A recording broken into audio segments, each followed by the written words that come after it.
Hello and welcome to Commerce Made Easier. In today's lecture of Business Studies, we will discuss about the controlling, which is one of the functions of management and it is the last function of management.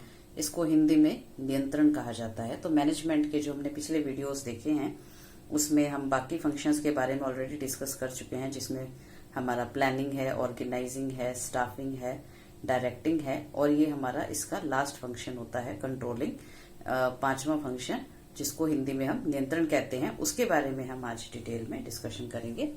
So meaning of controlling क्या होता है? Controlling is a managerial function which is concerned with taking necessary measures to ensure achievement of organisational objectives. यानी कि ये एक प्रबंध का जो ऐसा कार्य है नियंत्रण, जिससे कि हम अपने आवश्यक कदम उठाते हैं जिससे कि हमारे जो संगठन के उद्देश्य हैं, ऑर्गेनाइजेशनल ऑब्जेक्टिव्स हैं, उनको हम प्राप्त कर सकें, उनको अचीव कर सकें।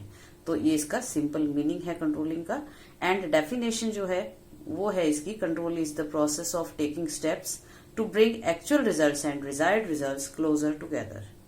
यानी कि नियंत्रण वह प्रक्रिया है जिसके द्वारा वास्तविक परिणामों को इच्छित परिणामों के निकट लाने का प्रयास किया जाता है। तो this definition was given by Philip Kotler. तो यानी कि जो हमने एक्चुअल में काम किया है और जो एक्सपेक्टेड था हमसे, यानी कि जो हमारा होना चाहिए था काम, उन दोनों को हम कोशिश करते हैं कि सेम हो मतलब कि हम इस तरह से जो हमने प्लान किया है उसी के हिसाब से हमारा काम होना चाहिए, बिल्कुल उसी हिसाब से होगा, तभी हमारे ऑब्जेक्टिव अचीव हो पाएंगे। तो ये कंट्रोलिंग यानी कि ये देखता है कि जो काम आपने जिस तरह से प्लान किया है उसी के अकॉर्डिंग वो काम हो, और या स्टैंडर्ड जो आपने सेट किए हैं उसी के अकॉर्डिंग काम हो, जिससे कि हम अपने टारगेट्स को अचीव कर सकें। Okay, now we will discuss the characteristics of controlling. Controlling की जो विशेषताएं हैं वो क्या होती हैं, कैसे हमें पता चलता है ये कंट्रोलिंग है। तो controlling is a fundamental managerial functions. तो एक बेसिक काम जिसमें हमने 5 फंक्शन अभी डिस्कस किए थे, planning, organising, staffing, directing and controlling. तो ये एक मैनेजरियल फंक्शन है, यानी कि हर मैनेजर को जो है ये काम करना होता है। बेसिक काम है उसका, वो प्लान करता है, ऑर्गेनाइज करता है, यानी कि उसके लिए जो भी चीजें संसाधन जुटाने होते हैं वो जुटाता है। फिर उसके बाद स्टाफिंग है, लोगों को चुनना किस जो उस काम को कर सकें। फिर डायरेक्टिंग है, उन्हें बताना कि काम को कैसे करना है, उनको निर्देश देना। और उसके बाद कंट्रोलिंग करना, ये देखना कि वो काम उस अकॉर्डिंग कर रहे हैं या नहीं कर रहे। तो एक बेसिक मैनेजरियल फंक्शन है। Then it is goal oriented function. ये लक्ष्य आधारित जो है कार्य होता है, यानी कि यहाँ पर हमारे सामने एक टारगेट होता है जो प्लानिंग में हम डिसाइड करते हैं कि हमने ये चीज, ये लक्ष्य प्राप्त करना है, और उसको प्राप्त करने के लिए हम जो भी काम करते हैं तो उसको, अपने लक्ष्य को, अपने टारगेट को ध्यान में रखकर हम करते हैं। तो हमेशा ही ये गोल ओरिएंटेड फंक्शन होता है, यानी कि किसी लक्ष्य को पाने के लिए हम कंट्रोलिंग करते हैं। तो मान लीजिए आप प्रोडक्शन कर रहे हैं, आपको 2 लाख का आपका टारगेट है पर जो इस मंथ का प्रोडक्शन का, तो आप तभी कर सकते हैं उस जो भी काम आप कर रहे हैं, जो भी प्लान आपने बनाया है उसके अकॉर्डिंग आप अगर काम करेंगे तो आपका वो टारगेट अचीव हो पाएगा, आपका प्रोडक्शन का जो गोल है वो अचीव हो पाएगा। तो कंट्रोलिंग जो है ये देखता है कि हम जो भी कर रहे हैं वो उस प्रॉपर तरीके से हो, जिससे कि हमारा वो गोल अचीव हो सके। So it is a goal oriented function. Then it is pervasive function. Pervasive means सर्वव्यापक, यानी कि मैनेजमेंट के हर लेवल पर जो है ये कंट्रोलिंग फंक्शन होता है। जो टॉप लेवल है वो अपने लोअर लेवल यानी मिडिल लेवल को कंट्रोल करता है कि वो सही तरीके से जैसे उन्हें काम दिया गया उसे कर रहे हैं, नहीं कर रहे हैं। इसी तरह से मिडिल लेवल वाले जो हैं वो अपने से लोअर वालों को कंट्रोल करते हैं, और इस तरह से थ्रू आउट ऑर्गेनाइजेशन जो है ये कंट्रोलिंग प्रोसेस होता है। जो सुपरवाइजर्स है या लोअर जो लेवल है वो वर्कर्स को कंट्रोल करता है। इस तरह के तरीके से हर लेवल पर कंट्रोलिंग फंक्शन होता है। हर प्रकार के ऑर्गेनाइजेशन में जहां भी मैनेजमेंट का फंक्शन होता है वहां पर कंट्रोलिंग एक्टिविटी या कंट्रोलिंग कार्य किया ही जाता है, क्योंकि बिना कंट्रोलिंग के कोई भी टारगेट अचीव नहीं किया जा सकता। तो कंट्रोलिंग जो है इसकी आवश्यकता हर लेवल पर, हर जगह पड़ती है। तो it is a pervasive function. Then controlling is a continuous function. तो आपको पता है बिजनेस की अगर हम बात करें, business is a continuous activity. जब तक बिजनेस चलेगा मैनेजमेंट भी हमें करते ही रहना पड़ेगा। प्रबंध जब तक हम करेंगे तब तक मैनेजमेंट के सभी फंक्शंस जो है वो कंटिन्यूअस हैं। तो जो ये कैरेक्टरिस्टिक्स ऐसी है जो कंटिन्यूअस एक्टिविटी हर एक फंक्शन में यूज होती है, यानी कि प्लानिंग इज ए कंटिन्यूअस जो प्रोसेस है, और ऑर्गेनाइजिंग है, स्टाफिंग है, डायरेक्टिंग है। इसी तरह से कंट्रोलिंग भी एक कंटिन्यूअस जो है एक एक्टिविटी है जो बिजनेस में चलती रहती है। ऐसा नहीं है कि हमने टारगेट सेट कर दिए, स्टैंडर्ड सेट कर दिए और अब हमने एक बार देख लिया कि हाँ ठीक चल रहा है काम और अब उसके बाद हमें कुछ करने की आवश्यकता नहीं है। हमें इसको कंटिन्यूअसली करते रहना पड़ता है, देखते रहना पड़ता है कि काम अकॉर्डिंग टू प्लान्स हो रहा है या नहीं हो रहा है। कोई प्रॉब्लम्स आती हैं उनको रिमूव करना, किसी प्रकार की कोई हेल्प यदि हमारे एम्प्लॉयज को चाहिए उसको हम प्रोवाइड करते हैं। तो इस तरह से कंटिन्यूएशन में हमें उनको कंट्रोल करना पड़ता है और देखना पड़ता है। So it is a continuous function. Then controlling is both backward looking as well as forward looking function. यानी कंट्रोलिंग एक ऐसा काम है, ऐसा फंक्शन है जिसमें हम पीछे भी देखते हैं और आगे भी देखते हैं। तो ये एक सिंबॉलिक लैंग्वेज हम कह सकते हैं। पीछे देखना मीन्स पास्ट में देखना, या it is based on past, हमें ऐसा कह सकते हैं। और जो लुकिंग फॉरवर्ड है इसका मतलब होता है फ्यूचर में देखना, यानी कि पास्ट में हम कैसे देखते हैं, जो प्लानिंग है वो पहले से की जाती है। प्लानिंग में स्टैंडर्ड सेट होते हैं, तो उन स्टैंडर्ड्स को जो सेट किए जा चुके हैं पहले ही, उनको अचीव कैसे करना है ये कंट्रोलिंग में हम देखते हैं। उसके अपने जो ऑब्जेक्टिव्स हैं, जो प्लान्स हैं, उसके अकॉर्डिंग हमें काम करवाना है। प्लान्स पहले ही बन चुके हैं तो पीछे देखना, या इसमें हम पिछली जो परफॉर्मेंस है, पास्ट परफॉर्मेंस के आधार पर हम कंट्रोलिंग करते हैं। जैसे कि पीछे हमने किस प्रकार की गलतियां की हैं, क्या हमारी प्रॉब्लम्स रही हैं, उनको हम जो है ना दोहराएं, तो उसको ध्यान में रखते हुए हम कंट्रोलिंग का काम करते हैं। और फ्यूचर का मतलब होता है कि हम जो भी स्टैंडर्ड सेट करते हैं, जो भी चीजें जो इसमें काम हो रहा है, परफॉर्मेंस है, जिस प्रकार के डेविएशंस हम फेस करते हैं, प्रॉब्लम्स हम फेस करते हैं, हम उनको दूर करते हैं और आगे इंश्योर करते हैं कि फ्यूचर में ऐसी प्रॉब्लम्स फेस ना करनी पड़े या उन्हें कम किया जा सके, या जो आज हमने स्टैंडर्ड सेट किया है वो फ्यूचर में भी यूज हो सके। इस तरह से हम भविष्य के लिए भी जो है काम करते हैं। तो प्लानिंग जो कंट्रोलिंग है वो पास्ट और फ्यूचर दोनों पर बेस्ड होती है, यानी कि पास्ट में जो हमारे टारगेट्स हमें दिए जाते हैं वो हमें पास्ट से मिलते हैं, और जो हमारे रिजल्ट्स होते हैं वो हम फ्यूचर में अटेन करते हैं, या हम उसको जो रिजल्ट्स हमने लिए हैं, अचीव किए हैं, उनको फ्यूचर में किस तरह से मेंटेन रखना है, या अगर जो हमारे डेविएशंस हैं वो फ्यूचर में ना हो उनको कैसे दूर करना है, इसको एंश्योर करती है कंट्रोलिंग। तो इस तरह से वो पीछे देखना और आगे देखना, इसको हम कह सकते हैं। तो ये तो हो गई कैरेक्टरिस्टिक्स ऑफ कंट्रोलिंग की कंट्रोलिंग की क्या विशेषताएं हैं। आइए उसके बाद हम डिस्कस करते हैं इंपॉर्टेंस ऑफ कंट्रोलिंग। कंट्रोलिंग हमारे लिए क्यों इंपॉर्टेंट है, यानी कि अगर बिजनेस में कंट्रोलिंग ना हो तो क्या क्या प्रॉब्लम्स हमें हो सकती हैं, या कंट्रोलिंग से हमें क्या क्या फायदे मिलते हैं अगर हम कंट्रोलिंग करते हैं।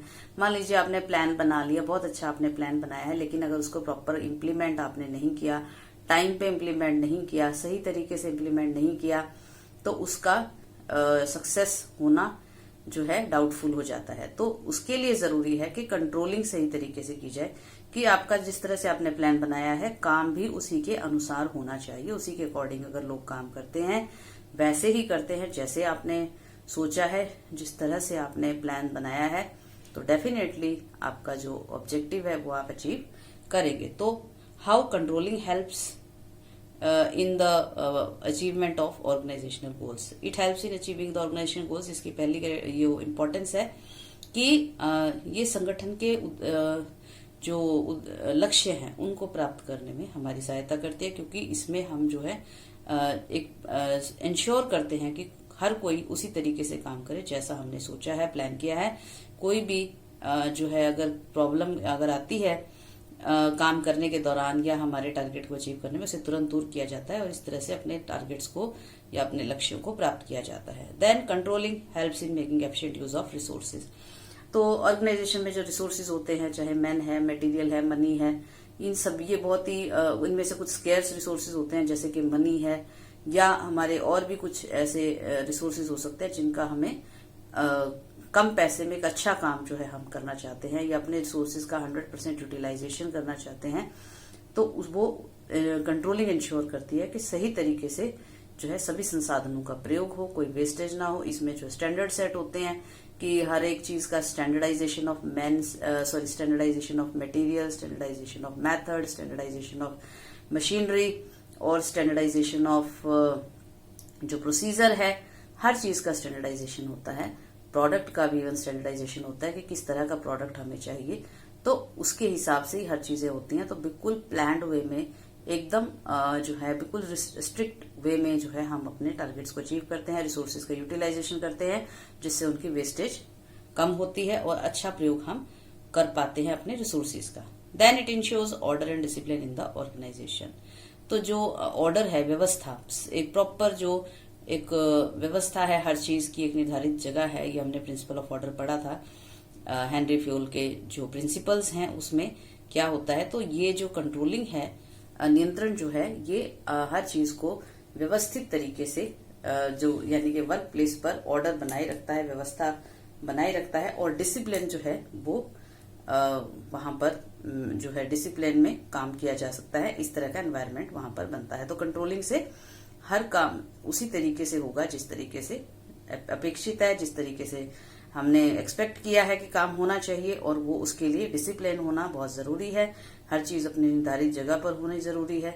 अगर प्रॉपर डिसिप्लिन और ऑर्डर होगा ऑर्गेनाइजेशन में तो टारगेट्स को हम आसानी से अचीव कर सकते हैं। तो ये चीज इंश्योर करती है controlling. Then fourth importance is it facilitates coordination in the action. Coordination का मतलब होता है समन्वय, या सिंपल भाषा में हम कहें तो तालमेल।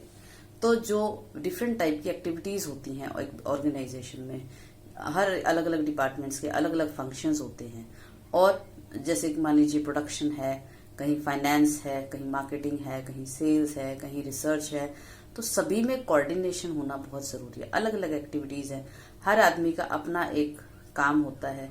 तो सभी लोग काम बेशक अलग कर रहे हैं, लेकिन उनको एक ही लक्ष्य प्राप्त करना है, एक ही टारगेट अचीव करना है, कॉमन ऑब्जेक्टिव के लिए सब लोग वहां काम कर रहे हैं। तो उनमें कोऑर्डिनेशन एंश्योर जो है ये कंट्रोलिंग के माध्यम से होता है कि जो प्रॉपर जो है बैलेंस एक्टिविटीज के बीच में हो, प्रॉपर एक स्मूथ फंक्शनिंग जो है ऑर्गेनाइजेशन में, वो एंश्योर करता है controlling. Then in these standards are set accurately with which actual performance will be measured. तो जो हम इसका प्रोसेस पढ़ेंगे नेक्स्ट वीडियो में, कंट्रोलिंग का किस तरह से प्रोसेस होता है, तो उसमें हम देखेंगे किस तरह से जो है स्टैंडर्ड सेट किए जाते हैं और उनका क्या इंपॉर्टेंस होता है, क्यों स्टैंडर्ड सेट किए जाते हैं।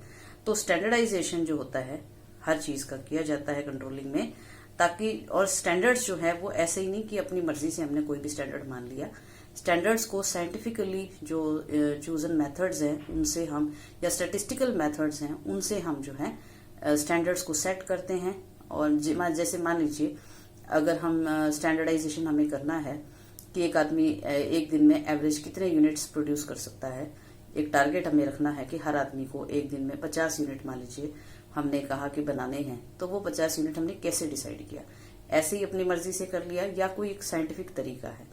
तो हमने मान लीजिए रैंडम सैम्पलिंग से कुछ लोगों से काम कराया और हमने देखा कि एवरेज जो है, जिसमें बहुत फास्ट काम करने वाले, स्लो काम करने वाले, एवरेज स्पीड से काम करने वाले सभी लोगों का हमने जो है उनको एक्टिविटी दी, उनसे काम कराया और हमने देखा कि सबने कितना कितना प्रोडक्शन किया, और उसके बाद हमने उसका एक एवरेज निकाल लिया कि मीन जिसको हम कहते हैं कि एक एवरेज टाइम पीरियड जो उन्होंने लिया है या एक एवरेज जो क्वांटिटी है उन्होंने कितनी प्रोड्यूस की है एक दिन में, उसको हमने इस तरह से स्टैंडर्ड सेट कर लिया कि एक व्यक्ति को एक दिन में इतने यूनिट्स प्रोड्यूस करने ही हैं।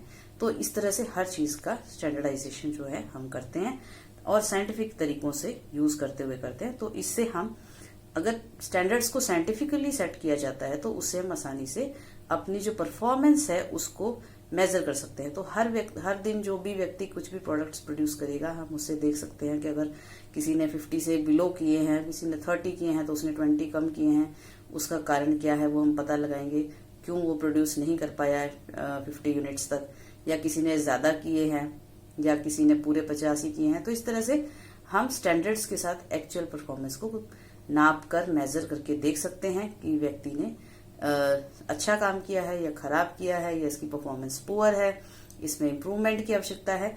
तो इस तरीके से हर चीज का स्टैंडर्डाइजेशन हम करते हैं, स्टैंडर्ड सेट करते हैं, ताकि जो एक स्टैंडर्ड्स के अकॉर्डिंग काम चले और एक अच्छा यूनिफॉर्म जो है प्रोडक्ट उस यूनिफॉर्म रेट से बने, एक जैसा प्रोडक्ट बने, होमोजीनियस प्रोडक्ट प्रोड्यूस हो, या काम जो है वो टारगेट्स को हम सही तरीके से अचीव कर सके। तो इस तरह की तमाम चीजें जो हैं कंट्रोलिंग से ही संभव हो सकती हैं।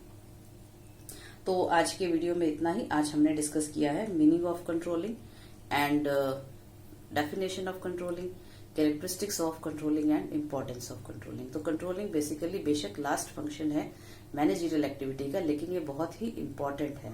अगर कंट्रोलिंग नहीं है तो आप कितना ही पैसा लगा लीजिए, कितने ही अच्छे अच्छे एम्प्लॉयज आपने रखे हैं, कितना ही अच्छी आपने प्लानिंग की है, लेकिन अगर आपने उनको प्रॉपर देखा नहीं है, उन पर नियंत्रण नहीं रखा है, हर चीज को जो है एक सिस्टमैटिक वे से काम नहीं किया है और सुपरविजन आपने प्रॉपर नहीं किया है चीजों का, तो आपके जो टारगेट्स हैं उसमें वो आप अचीव कर पाएंगे या नहीं कर पाएंगे, इसमें संशय बना रहेगा। और कंट्रोलिंग जो है ये इंश्योर करती है कि हमारे टारगेट्स या ऑब्जेक्टिव्स अचीव हों, जैसा हम चाहते हैं उस तरीके से हम उसको प्राप्त कर सके। तो नेक्स्ट वीडियो में हम जो है डिस्कस करेंगे process of controlling and relationship between planning and controlling. तो आज के लिए इतना ही। आशा है आपको आज का वीडियो समझ आ गया होगा और अच्छा भी लगा होगा। So do like this video and subscribe this channel. Thank you.